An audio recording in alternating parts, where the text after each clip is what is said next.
इस वक्त की सबसे बड़ी खबर, चढ़ावा चोरी मामले में पुलिस की जांच में बड़ा पर्दाफाश। जहां कुंभ मेले के दौरान राम मंदिर में सबसे ज्यादा चोरी हुई। पुलिस के मुताबिक गिरफ्तार किए गए 8 आरोपियों में से कुछ आरोपी कुंभ से पहले छोटी मोटी चोरी करते थे, लेकिन कुंभ के दौरान मंदिर में चढ़ावे और दान की रकम में भारी बढ़ोतरी हुई, जिसका आरोपियों ने फायदा उठाया और मिलकर बड़ी चोरी को अंजाम दिया। इस जांच में यह भी सामने आया कि लवकुश मिश्रा और अनुकल्प मिश्रा ने सबसे ज्यादा रकम चोरी की है।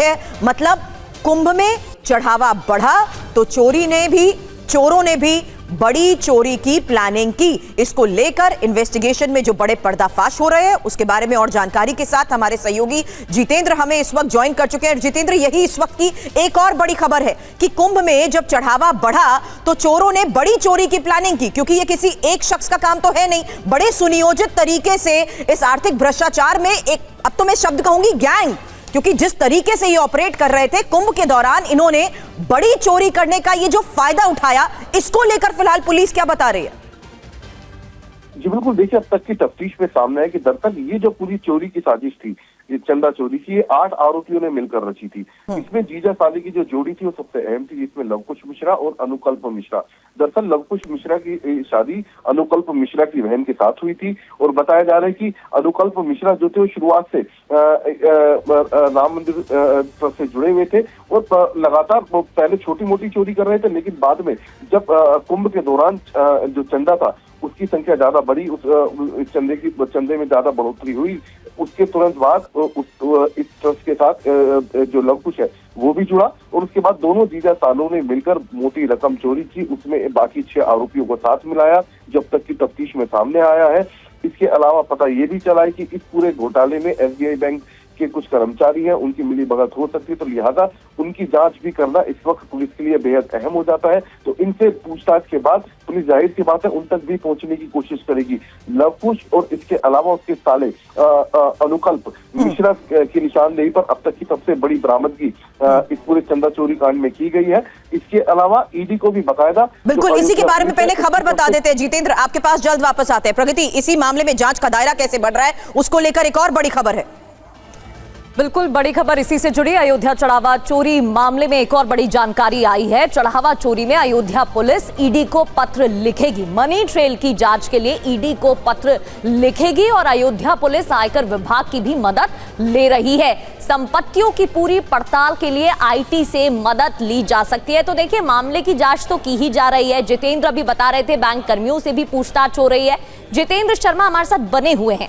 जितेंद्र, इस मामले में अब ईडी की भी एंट्री हो सकती है क्या? क्योंकि अभियुक्तों की आय से अधिक संपत्ति के मामले लगातार सामने आ रहे हैं। 18,000 की सैलरी और फिर लाखों रुपए रिकवर किया गया है। इतना ही नहीं, खुलासा एक ये भी हुआ कि 10 मिनट के अंदर 2 बार एक जमीन पर रजिस्ट्री की गई और दाम भी बढ़ गए।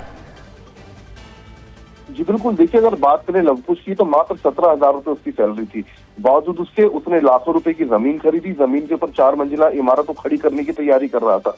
तो इस तरीके से इन तमाम आरोपियों के बारे में जानकारी मिली है कि आखिरकार किस तरीके से रातों रात ये लोग अमीर बने चंदा चोरी के बाद। तो इन सबकी कुंडली तो खंगाली जा रही है। इसके अलावा सबसे महत्वपूर्ण बात इस पूरे चंदा चोरी घोटाले के अंदर यह है कि पुलिस ये जानना चाहती है कि आखिरकार बंदर बांट हुई कैसे। तो उसके लिए अब जो अयोध्या पुलिस है वो ईडी को एक पत्र लिखेगी।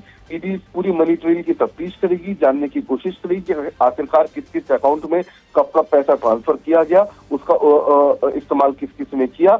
तो ये जल्दी अब अयोध्या पुलिस की तरफ से ईडी को लिखा जाएगा पत्र। उसके बाद जो शुरुआती तफ्तीश के जितने कागजात हैं, जो डॉक्यूमेंट है मनी ट्रेल को लेकर, जो अयोध्या पुलिस ने अब तक पाया, वो तुरंत पेपर शेयर किए जाएंगे ईडी के साथ और ईडी अपनी तफ्तीश को आगे बढ़ाएगी। तो कहीं ना कहीं कहा जा सकता है कि आने वाले वक्त में जल्द इस पूरे चंदा चोरी घोटाले के अंदर अब ईडी की जो एंट्री है वो भी हो सकती है। जी जितेंद्र, शुक्रिया पूरी जानकारी के लिए। लेकिन अब इंफॉर्मेशन वॉल पर एक और बड़ी डिटेल आपके सामने रखते हैं। ये उस लिहाज से समझिएगा जहां राम मंदिर के नए आंकड़े के मुताबिक ही चढ़ावा कैसे बढ़ गया।